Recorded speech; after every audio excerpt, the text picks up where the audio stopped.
E quem fala conosco agora sobre a aprovação do projeto que criminaliza as barricadas é o autor da proposta, o deputado Sargento Portugal, do Podemos do Rio de Janeiro. Deputado, boa tarde para o senhor, bem-vindo por aqui. Quero começar perguntando para o senhor, no final, qual o resultado que o senhor espera com a criminalização dessas barricadas e o quanto isso pode ajudar na tentativa de obstruir cada vez mais o crime organizado no Rio de Janeiro. Bem-vindo por aqui. Muito obrigado, Paula. Boa tarde a todos os telespectadores. A ideia desse projeto é justamente impedir o avanço das colocações de barricadas, porque até então ela só era prevista no Código de Trânsito Brasileiro. Não tinha nenhuma tipificação no Código Penal. Então nós incluímos uma pena de 3 a 5 anos. Confesso, eu gostaria que fosse uma pena muito maior. E a gente teve uma aceitação boa até por parte da esquerda, que entendeu que obstrução de via em falta de luz, falta de água, não entrou nessa tipificação do crime. A gente está falando de delimitação de território. E vai ser uma ferramenta muito boa para os operadores de segurança pública para poder aplicar. Aquele que for pego colocando barricada e também o mandante. Chega de impunidade. Estava passando desapercebido. E a atualização hoje do sistema nosso, ele precisa que a gente tenha ferramentas para poder combater, Paula. Agora, as barricadas, é claro, a gente vê muito acontecendo por todo o país quando se fala de algum tipo de manifestação, né, de protestos, mas na última grande mega operação que aconteceu no Rio de Janeiro, a gente viu essas barricadas mais uma vez obstruindo o direito de ir e vir da população. Ou seja, barricadas que foram chefiadas pela própria organização criminosa naquele momento. O senhor que é do Rio de Janeiro, inclusive, deputado, consegue explicar para a gente como essas barricadas estão sendo utilizadas hoje pelo crime organizado e o quanto essa lei pode ajudar nesse sentido a diminuir a população que é afetada em meio a essas operações que acontecem, por exemplo? Com certeza. O principal é garantir o direito de ir e vir. Recolhimento de lixo não vem acontecendo. Ambulância não entra. As forças de segurança não conseguem entrar. São barricadas cada vez mais estruturadas. Tem até artefatos explosivos, colocando em risco a vida dos operadores. Mas o principal, Paulo, que a gente está discutindo aqui, é o domínio do território. As barricadas ela é para justamente delimitar o território dominado por facções criminosas. E no Rio de Janeiro, ele acaba sendo uma escola do crime para demais estados. Se a gente não combater, se a gente não tiver uma ferramenta, se a gente não tiver uma tipificação penal para isso, que é o que vinha acontecendo, era a certeza da impunidade. Eu correlacionei alguns pontos aqui, Paulo, eu vou ser bem breve. A exploração do território hoje, muitas pessoas acham o seguinte, para poder vender droga. Não, droga, ela está no último plano. A gente está falando aqui de exploração de água, de luz, de gás, internet, mototáxi, vans, construções, padarias, pizzarias, salão de beleza, vaga de carro, vaga de moto. É o poder paralelo atuando onde o Estado deveria agir. Isso, arrecadado mensalmente, são milhões e milhões de reais, em que o crime organizado, a gente tem que colocar assim, o crime organizado observou isso e vem explorando. O que nós estamos entregando é ferramenta para a investigação poder punir os autores, para a investigação poder chegar no mandante que estava ali determinando que uma pessoa venha ali colocar uma barricada. Todos vão responder. A gente precisa estar apoiando as forças de segurança, tem que estar antenado. O que acontece no Rio de Janeiro é muito ruim, é muito desfavorável. Criminosos de outro estado vêm para o Rio de Janeiro poder aprender. As comunidades aqui dominadas pelo tráfico, elas acabaram virando tipo um hotel, em que o traficante de estado, eu estive conversando com o governador Caiado, mais de 50 procurados de Goiás estavam dentro do Rio de Janeiro. É só parar para ver, quando tem uma prisão, uma mega operação, quantos de fora são presos do Rio de Janeiro. Então a gente precisa estar habilitado para poder combater. Nós apoiamos sim todas as operações que venham, mas eu sempre deixo bem claro, Paula, por trás de toda operação, por trás de todo cumprimento de mandato, tem um operador. Nós precisamos cuidar dos operadores de segurança pública para ter uma recuperação física e mental desses, que estão sobrecarregados. Agora, essa última mega operação no Rio de Janeiro, que inclusive prendeu vários traficantes, né, e organizadores ali criminosos de outras regiões do país, como o senhor mesmo estava falando, ela acabou ganhando os holofotes e colocando de novo a violência, a pauta da insegurança pública em jogo, inclusive em Brasília, né? A gente via outros temas sendo debatidos e esse tema da falta de segurança sendo debatido só na época das eleições. Trouxe aí à tona, não só agora a questão das barricadas e o quanto essas essas organizações estão tomando conta, né, dessas comunidades e o quanto os moradores dessas comunidades se tornam reféns dessas organizações criminosas, como trouxe também outras ações, como o projeto de lei antifacção. Assuntos que voltaram a ter ali o holofote, prioridade, protagonismo em Brasília. Como é que o senhor vê esse movimento que está acontecendo agora e para também ele não parar? Porque não é suficiente, o senhor mesmo estava falando, né? Não é a favor de só de 3 a 5 anos de reclusão. A gente sabe que o crime organizado, e foi uma discussão com vários especialistas que a gente teve aqui depois da mega operação, é como combatê-lo na prática, né? E ali no coração do negócio, no coração financeiro dessas organizações, porque esses que foram abatidos, de certa forma, já foram substituídos por essas organizações. Como o senhor avalia que esse momento deve ser aproveitado em Brasília, com vocês parlamentares, para trazer a discussão à tona e avançar ainda mais? Bom, sobre a mega operação que aconteceu no Complexo do Alemão, na minha opinião, voltou tudo como estava. Até porque se o Estado não ocupar o território pelo um crime organizado, vai se rapidamente colocar novas peças no lugar. Sobre o projeto antifacção, né, apelidado de antifacção, a mensagem veio do governo federal, sofreu 6 alterações no texto, foi de 370 a 110, acho que o resultado foi esse, em que nós aprovamos e vai seguir para o Senado agora. Sem um prazo, vamos ter um relator que deve colocar algumas alterações no texto. Enfim, o que nós, populações, queremos é estar empoderados para combater o crime organizado. Mas se vem uma mensagem do governo federal em que não atende aquilo que nós pedimos, a expectativa é que esse projeto, quando voltar para o presidente, ele vete tudo aquilo que tem alteração. Então isso é muito preocupante. O presidente se negou a GLO no Rio de Janeiro, mas a gente tem um decreto-lei 3437 de 1941 que coloca as Forças Armadas para tomar conta da servidão em 1 km 320. Nós temos Força Nacional do Rio de Janeiro não sabendo o que eles estão fazendo, sendo colocados em risco. Então o cenário, para mim, hoje, na minha opinião, como parlamentar, como carioca, como policial, é muito preocupante.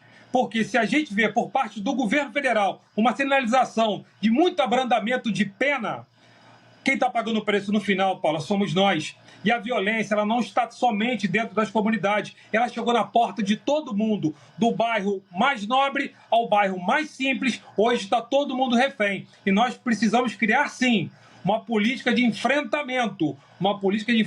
Mas, como eu falei, para mim, na minha opinião, o Complexo Alemão, depois daquela mega operação, está do mesmo jeito. Sabe por causa de quê? A ausência do poder do Estado. E quando o Estado não entra, é ocupado pelo poder paralelo. E praticamente no Rio de Janeiro hoje, nós ordens ditadas pelo poder paralelo. Eu acho até que o poder paralelo hoje no Rio de Janeiro é o Estado, e não o crime organizado. E o que aconteceu? Se tomou o Complexo do Alemão há alguns anos e parece que ele volta ainda mais forte. E é como o senhor falou, mesmo depois da mega operação, voltou a ser tudo como era antes, né? O que acontece na sua visão como profissional, hoje também como parlamentar, como morador do Rio de Janeiro? Onde foi a grande falha? Como se deixou chegar o crime organizado nesse tamanho no Rio de Janeiro?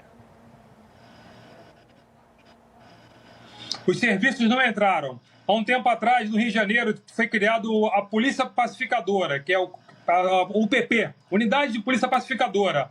Entrou naquele momento e o crime se espalhou. Muitos fugiram e foram para a região dos Lagos, para a região serrana, por todo o estado se espalharam. E os serviços principais, essenciais do estado não entraram. Não entrou saúde, não entrou educação, não entrou saneamento, não entrou asfalto, não entrou nada. Só quem entrou foi a polícia. Então, Paulo, não adianta entrar somente com os operadores. A mega operação foi um grande sucesso? Naquele primeiro momento, todo mundo vai avaliar que sim. Claro, 100 e poucos abatidos ali, que tentaram contra a vida de operadores de segurança pública, que tentaram contra a vida da população do bem. 99% da população que mora em comunidade é do bem, 99,9% é do bem. Só que eles não veem o serviço entrar. Eu já trabalhei em comunidade em que as pessoas não queriam falar contigo, mas acabavam não falando porque sabia que você não levava os serviços essenciais. Então é muito frustrante. A UPP, como eu falei, para que serve hoje em dia? É um projeto falido do governo do Rio. Então a gente tem que saber reconhecer. Quando a gente erra, a gente tem que cortar na própria carne e falar o seguinte: os investimentos vão entrar? estão entrando, porque senão, Paula, vão ser só notícias de operação sem um resultado na prática. O que nós queremos na prática? O combate ao crime organizado, sim, mas o Estado fazendo o seu papel ali por obrigação, em que a população confia que seja feito. Fora isso, vai ser o que teve naquela época da retomada do Alemão. Que retomada? Que retomada foi essa? O Alemão estava muito pior. Depois da mega operação de alguns dias atrás, já está muito pior novamente, porque não tem matéria, não tem nada que o Estado mostre entrando. E se não tiver apoio de governo federal, governo estadual, governo municipal, quem vai pagar o preço alto disso é a população, conforme vem pagando. Fato. Ou seja, o senhor acha que depois de cada grande mega operação que acontece ali, na verdade, só acaba fortalecendo ainda mais o crime organizado, porque a mega operação acontece naquele momento e depois as coisas, enfim, não são retomadas para o crime organizado com uma velocidade muito maior, se reorganizando. É isso? O senhor acha que, na verdade, assim como na tomada, né, ou entre aspas a tomada, como o senhor falou, da operação, né, do Alemão, e agora também, então o que deveria fazer, ou o senhor como hoje parlamentar, né, com toda essa sabedoria e vivência, o que poderia ir além hoje em Brasília, uma discussão, uma proposta, de repente, para se combater aí sim, fielmente e de verdade na raiz do crime organizado? O Pacto Federativo, com responsabilidade, governo federal, governo estadual, governo municipal. Aqui no Rio de Janeiro, nós temos agora já um outro programa, Barricada Zero. Eu estou vendo a remoção de barricadas, até anotei aqui, foi 1.800 toneladas nos primeiros dias recolhidos. Estão tirando do asfalto para poder entrar os serviços. Só que eu não vi os serviços entrarem. É como eu estou falando, desde a mega operação, os serviços não entrarem. E a população vai acompanhando isso. Talvez a população que não mora em comunidade pense o seguinte: melhorou, mas quem está lá dentro continua sem receber os serviços. Barricada zero. Está tirando barricada e nós estamos observando aqui que eles continuam resistindo, porque, Paula, a todo mundo que nos acompanha, o território vale muitos milhões de reais por mês e eles não querem perder esses territórios. Como eu relacionei aqui, são vários serviços que estão sendo explorados pelo poder paralelo e que o Estado não vem executando aquilo que deveria fazer há bastante tempo. Se não houver um pacto federativo com responsabilidade de todos, a gente precisa deixar qualquer tipo de ideologia, qualquer partido político, qualquer político e pensar na população. E eu pergunto a todos os políticos, o que importa mais? O teu mandato ou o povo que votou em você? O teu mandato, o teu grupo político, o teu partido político ou a população que clama por segurança pública, que está refém dentro de casa hoje e que nós não aguentamos mais pagar esse preço alto, Paulo. Vamos cortar na própria carne? Vamos falar a verdade? Os políticos estão muito aquém daquilo que a população espera deles. Eu nunca tinha disputado a eleição antes, nunca fui político antes, eu estava até antes lá de cá. E hoje eu observo toda essa dificuldade que é, às vezes, você discutir um projeto sério para entregar para as pessoas. Pode se passar anos sem a gente ter a solução de um problema que poderia ser resolvido em questões de minutos. Deixem de lado qualquer vaidade. O povo está em primeiro plano. Essa dificuldade é por conta da polarização, imagino, né, deputado? É o que o senhor falou. As ideologias acabam contando mais mesmo do que determinadas pautas, né? Eu concordo com você, Paula, porque se eu fosse pensar assim, se eu fosse só para um lado ali, não conversasse, não dialogasse com os demais, o projeto de barricada não tinha andado. Porque eu ouvi a esquerda que me pediram, Sargento Portugal, será que não tem como criminalizar quem está só ali questionando pela falta de algo de luz? Eu falei, claro, não é esse o foco. O foco é combater o crime organizado, o foco é combater a delimitação de território. Mas eu fui ali dialogar. E por isso, Paulo, eu não troquei o meu time, eu não troquei minha religião, não troquei de lado nem nada. Mas quando você vai para discutir povo, vamos discutir povo. O Brasil precisa de mais solução. O Brasil precisa de menos partido político, menos politicagem e mais resultado para aqueles que nos mantêm ali em Brasília, porque nós somos muito caros em Brasília para entregar muito pouco. Essa é a realidade. O senhor chegou a comentar a respeito da GLO. Teve essa discussão, inclusive agora, né, quando se teve essa mega operação do Rio de Janeiro, a crítica do governo federal do Rio de Janeiro que não tinha pedido uma GLO, o governo do Rio de Janeiro falando que tinha pedido por mais de 2 vezes a ajuda do governo federal, que não deu, não necessariamente uma garantia de lei da ordem. A gente viu o GLO, inclusive, em Belém, durante a COP30, o que acabou, de certa forma, também não impedindo que manifestações acontecessem, como uma grande manifestação manifestação que aconteceu, né? Que inclusive entraram ali na Blue Zone, como a gente chama, que é o local onde só poderia entrar com credenciamento, onde as conversas governamentais estavam acontecendo. E logo nesse mandato Lula 3, logo no início desse mandato Lula 3, se teve também uma GLO por um tempo no Rio de Janeiro. O senhor acha que ela realmente ajuda ou também deveria ser modificada? Nós precisamos olhar para o nosso país e observarmos os nossos problemas. Existem inúmeras matérias que saem falando do que acontece lá fora, guerra lá fora. Nós temos uma guerra no Brasil acontecendo. Se isso que está acontecendo no Rio de Janeiro, com expansão para todos os estados, não for uma guerra, não for narcoterrorismo, se a gente não classificar dessa forma, infelizmente a fala do presidente foi muito infeliz em ficar estarrecido com o número de mortes, estarrecido com o número de mortes dos 4 operadores que perderam a vida e mais um agora que perdeu, total de 5. Esses pais e mães trabalhadores que foram para o enfrentamento.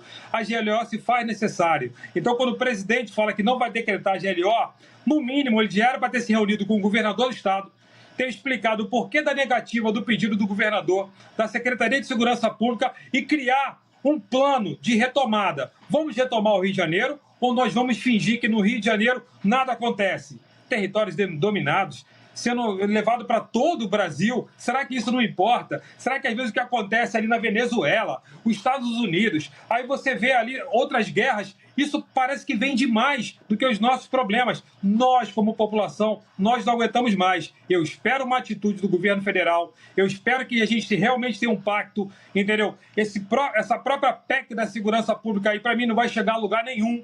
Não vai chegar a lugar nenhum, porque os governadores não foram ouvidos. Não adianta você criar uma fórmula de bolo para aplicar o que acontece no Nordeste, no Rio de Janeiro, no Sul, no Nordeste. Pelo amor de Deus, tem que ser muito cego de não observar que são problemas diferentes, enfrentamentos diferentes. Os governadores precisam ser ouvidos, os governadores precisam ter autonomia. Se nós ficarmos assim, tampando o sol com a peneira, vai acontecer o que está acontecendo agora. Enterramos pessoas inocentes sendo roubadas o tempo todo. Nós não aguentamos mais pagar a conta alta disso, Paulo. É uma conta muito alta pela ausência desse pacto, pela ausência, às vezes, somente de um diálogo. É que eu deixo claro, o povo está muito acima de qualquer político, de qualquer partido político. Quando é que nós vamos enxergar isso? Porque a cada 2 anos nós temos eleição. Desde quando eu cheguei em Brasília, eu falo de violência. E eu percebo que agora, depois da mega operação, e começam a se falar, pegando deixa daqui e de lá, mas aonde vocês estavam? Políticos, aonde vocês estavam quando o caldo estava entornando? Será que a violência só aumentou agora? Será que 13 mil barricadas no Rio de Janeiro foram colocadas em 13 dias? Claro que não. São anos e mais anos de descaso. Se a gente não observar o que está acontecendo, é praticamente uma derrota para todos nós, onde nós vamos parar, Paula? Então, se não tiver responsabilidade de todos, eu deixo bem claro aqui no Rio, eu acho que antes de melhorar, vai piorar muito mais. Mas a população do bem apoia essas operações. Olha o ponto que a gente chegou. Tentaram até ver, vamos botar com aquela quantidade de pessoas mortas ali, de marginais mortos na rua, e eles estavam de cueca. Graças à informação, todo mundo percebeu que eles estavam com uniformes táticos e que foram retirados dele para não chamar atenção, porque eles não estavam no meio da mata de cueca. Então, as pessoas começam a entender tudo aquilo que o operador sempre passou. Esses operadores, Paulo, vão para dentro de comunidade sem viatura blindada, sem uma devida regulamentação de carga horária. Esses caras vão com salário defasado. Então a população começou a entender o seguinte: calma aí, político, o operador me importa mais do que você. E eu clamo aqui que todo mundo agradeça os serviços prestados pelos operadores. Tem muito colega passando por dificuldade física e mental que não aguenta mais trabalhar sobrecarregado. Mas para alguns políticos, o que vale mais é vender a ideia de um projeto bem-sucedido, de uma grande operação planejada. Só que eu falo que por trás disso tudo tem os operadores, Paula. E se a gente não focar neles, não vai ter mega operação, não vai ter retomada, não vai ter cumprimento, não vai ter nada. São esses profissionais, né, e toda essa operação por trás dessas mega operações que acontecem que tem que ser avaliados, valorizados e investimento também, que nessas áreas necessitam, né, para que outras operações e outras investigações aconteçam. E claro que a gente prefere, obviamente, sem mortes nenhum dos dois lados, mas que tenha-se, né? Que tenha-se esse financiamento, essa investigação e não nessa realidade aqui que o senhor trouxe para a gente. Deputado, obrigada por conversar com a gente. Até acabaram de me contar que foram 15 anos, hoje está completando, da tomada daquela do Complexo do Alemão, que o senhor falou para a gente que, infelizmente, a situação ainda piorou 15 anos depois, infelizmente. É um assunto que aí o senhor, como deputado, que leve para Brasília, é isso, o senhor lembrou, né? Sempre se fala de segurança pública no eleitoral, o ano que vem é no eleitoral. Então, que a gente aproveite isso tudo que está acontecendo para não parar a discussão, pelo menos nesse momento, porque a população do Rio de Janeiro e de todo o país merece segurança e hoje ninguém nesse país está seguro quando sai de casa, infelizmente. Obrigada, deputado. Bom fim de semana e até a próxima. Muito obrigado, Paulo. Estou às ordens sempre. Fiquem na paz de Deus.